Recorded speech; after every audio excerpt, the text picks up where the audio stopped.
नमस्कार दोस्तों, मैं सुनील कुमार एक बार फिर से आपके इस अपने यूट्यूब चैनल पॉलिटिकल स्टडी में आपका अभिवादन करता हूँ, स्वागत करता हूँ। दोस्तों, आज हम जिस थिंकर के ऊपर विचार करेंगे, चर्चा करेंगे, वो हैं जॉन लॉक्स। तो दोस्तों, मैंने आपको पहले जो मेरी पिछली वीडियो थी, प्रीवियस वीडियो, उसमें मैंने आपको होब्स के बारे में, उनके जो सामाजिक समझौता जो हुआ था उनके उनके बारे में आपको बताया था। आज हम जॉन लॉक के सामाजिक समझौते, इनके प्राकृतिक कानूनों, प्राकृतिक अधिकारों के ऊपर चर्चा करेंगे। तो दोस्तों, लॉक का जो जन्म हुआ था वो 1632 ईस्वी में इंग्लैंड में हुआ था। ठीक है, आप नोट करते जाना जो जो मैं आपको बोलता जाऊँगा। मैं हर वीडियो में आपके समक्ष यही रिक्वेस्ट करता हूँ कि जो मैं राइटर के नाम लेता हूँ, जहाँ मैं कोई भी लाइन बोलता हूँ, तो वो आप नोट कीजिए। ठीक है, ये आपके लिए बहुत महत्वपूर्ण है। तो लॉक का जो जन्म हुआ था वो 1632 ईस्वी में हुआ था।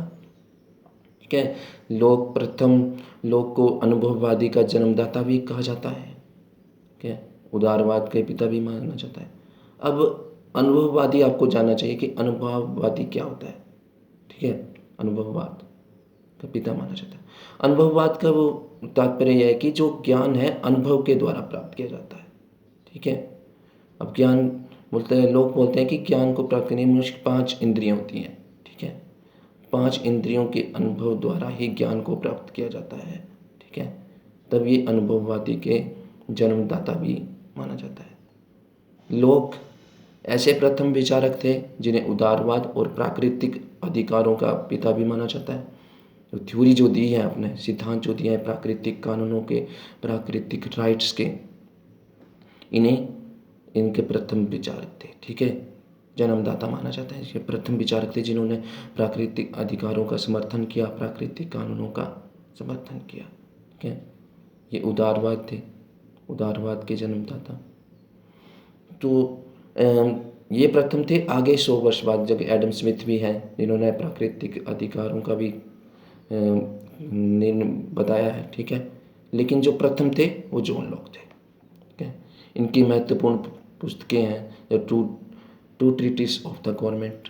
ठीक है, जब ये लिख रहे थे दोस्तों, तो आपको मैं एक स्टोरी के माध्यम से बताऊंगा, जो कि ताकि आपको समझ में आए और आपको आसानी हो समझने में। ठीक है, तो क्या होता है कि जब ये पुस्तक लिख रहे होते हैं, टू ट्रीटिस ऑफ गवर्नमेंट, ठीक है, ये 1688 की गौरवपूर्ण क्रांति होती है। पहले क्या था? पहले मोनार्की थी, वहाँ पर राजतंत्र था। होब्स का जो टाइम था वहाँ पर, जो 1649 में चार्ल्स प्रथम के पहले जो था, लेकिन जो चार्ल्स द्वितीय था 1669 में, उसके बाद वहाँ पर राजतंत्र फिर से स्टार्ट हो गया था। तो 1688 में एक गौरवपूर्ण क्रांति होती है। ठीक है, जो संसद और राजा के मध्य में संघर्ष उत्पन्न हो जाता है, और वहाँ पर संवैधानिक संसद और आज भी वर्तमान में, ठीक है, वहाँ पर राजतंत्र है, राजा की भूमिका है, लेकिन वो नामात्र है। ठीक है, वहाँ पर जो भी निर्णय होंगे वो संसद लेगी। जैसे हमारे जो संविधान में है, राष्ट्रपति है, शासन उन्हीं के नाम पे चलता है। ठीक है, संविधानिक वही है, लेकिन वो चलाता कौन है? हमारी कार्यपालिका, जैसे हमारे प्रधानमंत्री हुए, वास्तविक कार्यपालिका। ठीक है, तो वहीं पर भी वहाँ पर क्या है, राजतंत्र तो है, राजा की भूमिका है, लेकिन वो नामात्र है। ठीक है, कॉन्स्टिट्यूशनली संविधानिक तौर पे है, लेकिन जो वास्तविक रूप से रियलिस्ट में देखा जाए तो वो वहाँ पर संसद है, पार्लियामेंट है। ठीक है, तो 1688 से लेकर आज तक भी वहाँ ब्रिटेन जो कि है संसदीय शासन प्रणाली का जन्मदाता जिसे बोला जाता है। ठीक है, जो उद्गम हुआ, जिसका जो उदय हुआ वो इंग्लैंड में हुआ, इस शासन प्रणाली का 1688 में। भारत ने भी ये शासन प्रणाली इंग्लैंड से ली गई है। तो जन्मदाता कौन हुआ? इंग्लैंड हुआ। ठीक है, तो आज तक वहाँ पर संसद की है स्थापना है और संसदीय शासन प्रणाली है ब्रिटेन में। ठीक है, तो जब ये लिख रहे होते तो वहाँ पर इनका जो प्रथम इनकी प्रभावी थे अपने विचारक थे रिचर्ड हुकर, ठीक है। रिचर्ड हुकर एक नाम है, उनसे ये काफ़ी प्रभावित थे। उनकी जो प्रसिद्ध पुस्तक थी इकोलॉजिकली, ठीक है, एक्सिलेटिकली पॉलिटिकल, ठीक है, ये इनकी प्रसिद्ध पुस्तक थी। इनसे ये काफ़ी प्रभावित थे, ठीक है। तो इन्होंने आगे सामाजिक समझौते के बारे में भी विचार दिए हैं। तो अब हम चलते हैं इनके पहले इनके जो प्राकृतिक अवस्था थी, जैसे होब्स की थी। होब्स का मैंने बताया कि उस समय होब्स की जो विचार थे वो काफ़ी अंतर है होब्स और लॉक के विचारों में, ठीक है। होब्स जहाँ पर अपने विचारों में बोलते हैं कि मानव स्वभाव बिल्कुल निर्कुंज था, स्वभाव लालची था, डरपोक था, स्वार्थी था। वहाँ से के लोग बोलते हैं ऐसा कुछ नहीं था। लोग के विचारों में बोलते हैं कि ऐसा कुछ नहीं था। जो मानव स्वभाव था बिल्कुल पीसफुल था, शांतिमय था। प्राकृतिक अधिकार बताते हैं, प्राकृतिक कानून की थी, ठीक है। तो मानव स्वभाव में बिल्कुल शांतिपूर्ण था। वो लोग आपस में शांतिपूर्ण पीसफुल ढंग से रहते थे, ठीक है। हर किसी को अधिकार था, अपने प्राकृतिक अधिकारों का संरक्षण था, ठीक है। जहाँ पर लोग के विचारों में प्राकृतिक अधिकारों का कोई हनन नहीं होता था। तो जो वहाँ पर होब्स का जो प्राकृतिक या मानव स्वभाव था, वहाँ पर क्या होता था, वहाँ पर प्राकृतिक कानून थे ही नहीं। प्रकृति में कोई कानून नहीं था, उस पर कोई नियंत्रण नहीं था। नियंत्रण यहाँ पर भी नहीं है।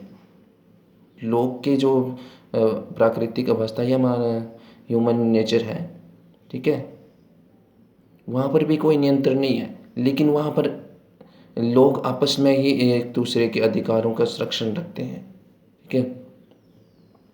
लोग क्या करते हैं कि एक दूसरे की संपत्ति को कोई हानि नहीं पहुंचाते। वो बोलते हैं कि मैं आपकी संपत्ति को कोई हानि नहीं पहुंचाऊंगा और आपसे भी मैं आग्रह करता हूँ कि आप भी मेरी संपत्ति को कोई हानि नहीं पहुंचाओगे, ठीक है, मेरी स्वतंत्रता को, ठीक है, मेरे जीवन को। तो वहाँ पर ये शांतिमय व्यवस्था थी। तो जब ऐसी व्यवस्था थी तो प्राकृतिक अधिकार क्या थे? अब ये तो है नहीं कि सीमित थे, हर किसी को प्रकृति में सभी को इक्वल था, सभी को समान जीवन जीने का अधिकार था, सभी की स्वतंत्रता थी, सभी को संपत्ति का अधिकार था। लेकिन ये धीरे धीरे क्या होता है, प्रॉपर्टी जो होती है, संपत्ति जो होती है वो निजी बन जाती है।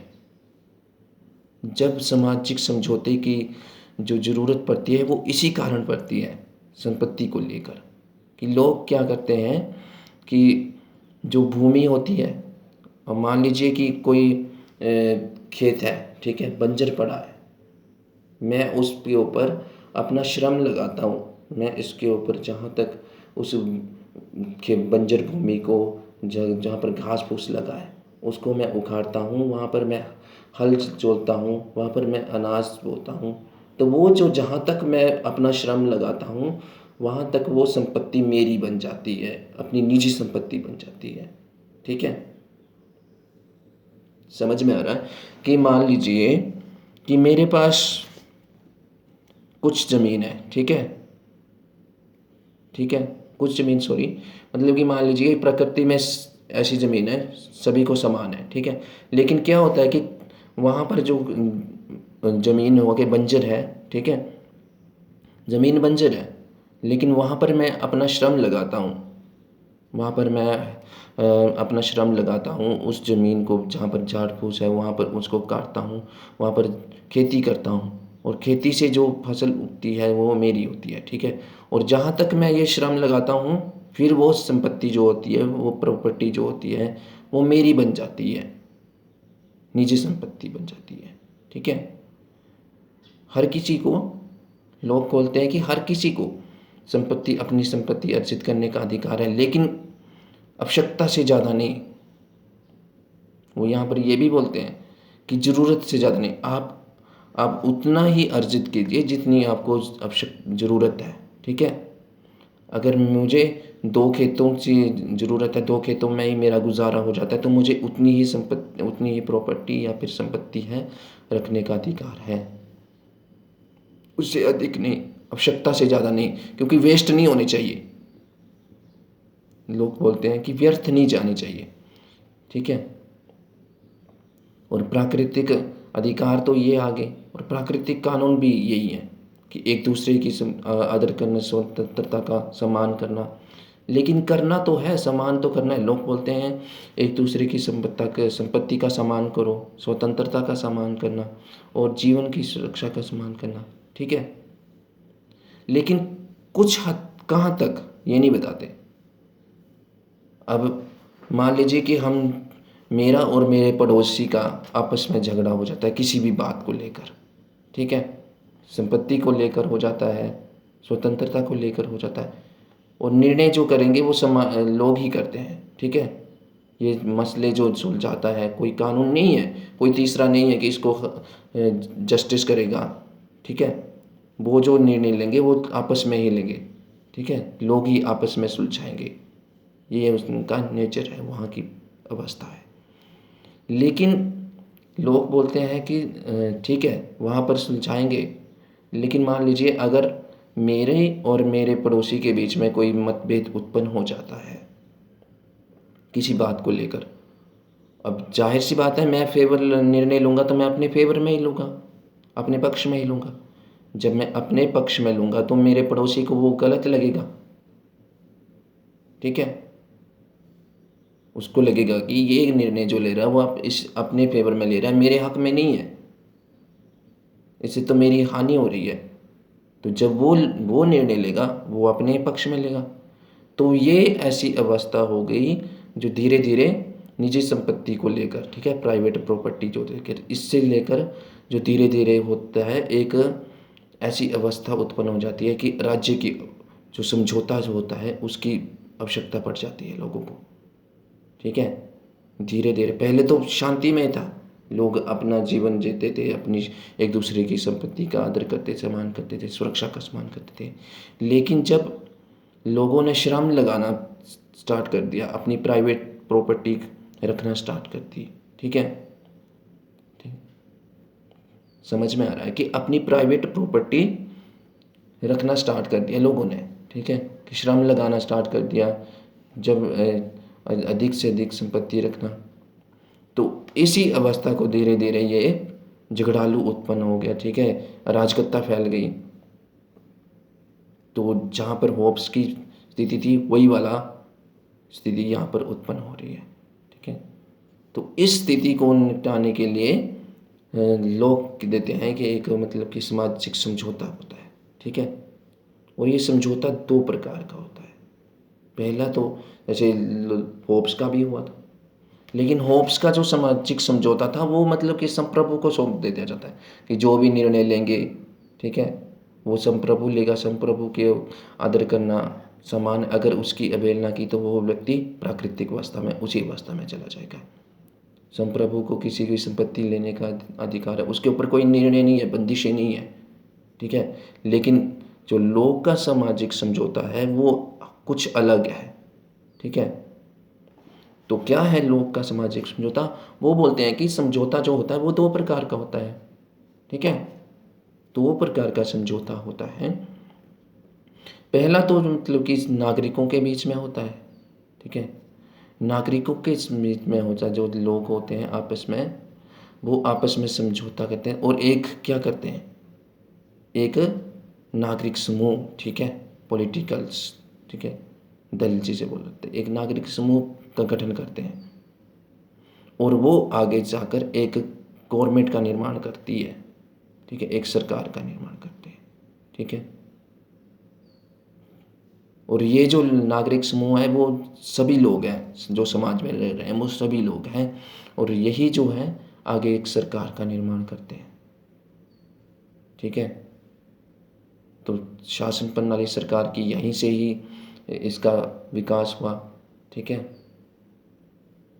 पहले जो विचारक हैं उन्होंने कोई ऐसी धारणा नहीं दी थी, लेकिन लोग ऐसे प्रथम विचारक थे जिन्होंने सरकार के शासन प्रणाली का भी, ठीक है, वर्णन किया, ठीक है, बात रखी इन्होंने, सर्वप्रथम विचारक थे ये। तो आप नोट करते जाना जो मैं बोल रहा हूँ कि सर्वप्रथम ये प्राकृतिक कानूनों के भी, प्राकृतिक अधिकारों के भी, ठीक है। और ये सरकार की शासन प्रणाली जो बताता है, वहाँ पर संप्रभु था, लेकिन संप्रभु को इन्होंने नाम नहीं दिया, इन्होंने शासन प्रणाली दी, ठीक है, सरकार की। और ये जो शासन प्रणाली है वो सीमित है। 3 प्रकार की शासन प्रणाली बताते हैं, ठीक है। राज्य का जो निर्माण होता है वो शासन प्रणाली, सरकार के 3 शासन, एक विधायिका होती है, एक कार्यपालिका होगी, और एक विदेशी, जो विदेश की नीतियों के संबंधी समझौते करनी, संधियाँ करनी, 3 प्रकार की, ठीक है। जो वर्तमान में है विधायिका, कार्यपालिका, तो यही जो सिद्धांत लोक ने दिए थे, ठीक है। लोक के द्वारा ही वर्तमान में इसको विधायिका, कार्यपालिका को अपनाया गया है। तो सर्वप्रथम विचारक लोक को माना जाता है इस शासन प्रणाली के लिए, ठीक है।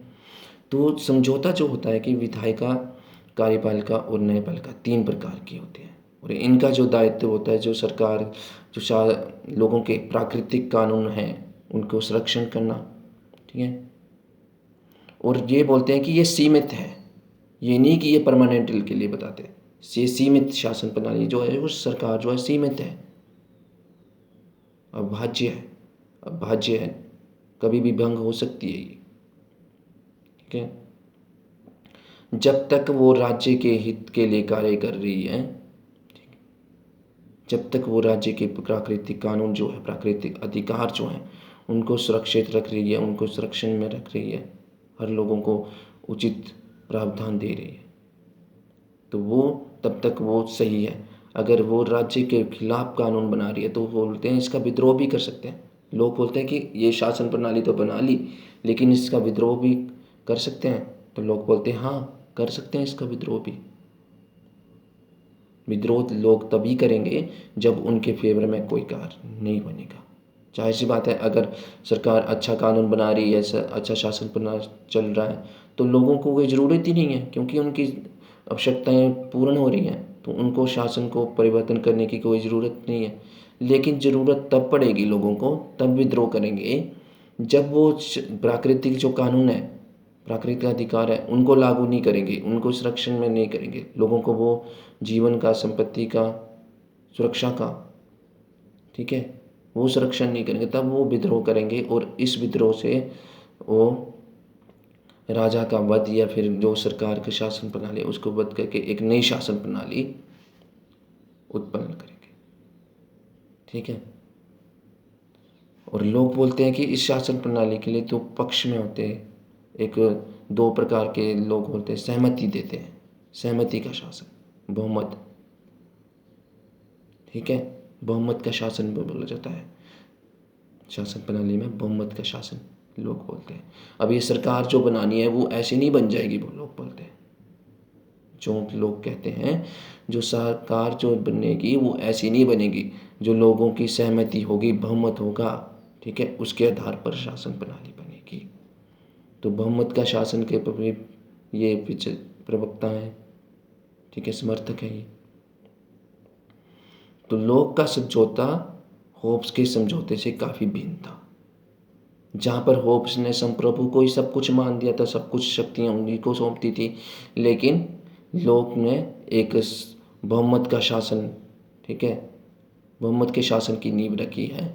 वहाँ पर एक सरकार होगी, ठीक है, शासन प्रणाली को चलाने के लिए शासन को 3 अंग हो गए, विधायिका, कार्यपालिका, ठीक है, और एक विदेशी संबंध, ठीक है, यही। तो ये जो था इनका सामाजिक समझौता था होब्स का। तो इनकी जो रचनाएं जो है, मैंने जो अभी बताया था, two treatise of the government, इनकी प्रमुख रचनाएं थी जो 1689 में लिखी गई थी। तो मैं आपको एंड में ये इनकी प्रमुख रचनाएं हैं ये आपको बता देता हूँ, और ये सीक्वेंस वाइज लिखी हैं। तो आपसे रिक्वेस्ट है कि आप इनको ध्यान से लिखिए, और बुक्स को जो बता रहा हूँ इसको नोट करना मत भूलिए, क्योंकि ये जो बुक्स हैं यही आमतौर पे पेपर में पूछी जाती है, ठीक है। सीक्वेंस वाइज यही पूछी जाएंगी आपसे, कौन सी पहले इसको रीअरेंज कीजिए, या कौन सी पहले लिखिए, कौन सी बाद में, ठीक है, इसको सीरियल वाइज लिखिए। तो बुक्स मैं आपसे बार बार रिक्वेस्ट करता हूँ कि बुक्स को नोट्स करना मत भूलिए। और जो मैंने बीच में आपको कोटेशन बोलता हूँ, या मैंने अभी बोला था कि वो जो लोग जो थे एक प्राकृतिक अधिकारों के जन्मदाता भी थे, ठीक है, अनुभववादी भी थे, लेकिन वो रिचर्ड फोकर नाम थे, एक प्रसिद्ध विचारक थे। उनकी प्रसिद्ध जो रचना थी एक्सिलरी पॉलिटिका, ठीक है, उनसे वो पर काफ़ी प्रभावित थे, ठीक है। तो पूछ लिया जाता है वो किससे प्रभावित, किस पुस्तक से प्रभावित थे, कौन से विचारक थे, किसकी वो रचना है, तो आप बोल सकते हैं कि रिचर्ड फोकर की, ठीक है। तो बुक्स को नोट करना, और जो बीच में जो लाइनें होती हैं, जो राइटर्स बोलते हैं, कोटेशन बोलते हैं, वो आप नोट करना मत भूलिए। तो थैंक्स फॉर वॉचिंग, मिलते हैं किसी अगली वीडियो में। तो प्लीज़ चैनल को सब्सक्राइब कीजिए और कमेंट करना मत भूलिए, ठीक है। अगर जहाँ पर आपको समझ नहीं आता वहाँ पर आप कमेंट कीजिए, ताकि हम आपके लिए इससे बढ़िया और बढ़िया करके वीडियो लाएं, ठीक है। तो मिलते हैं किसी अगली वीडियो में। Thanks for watching, thank you.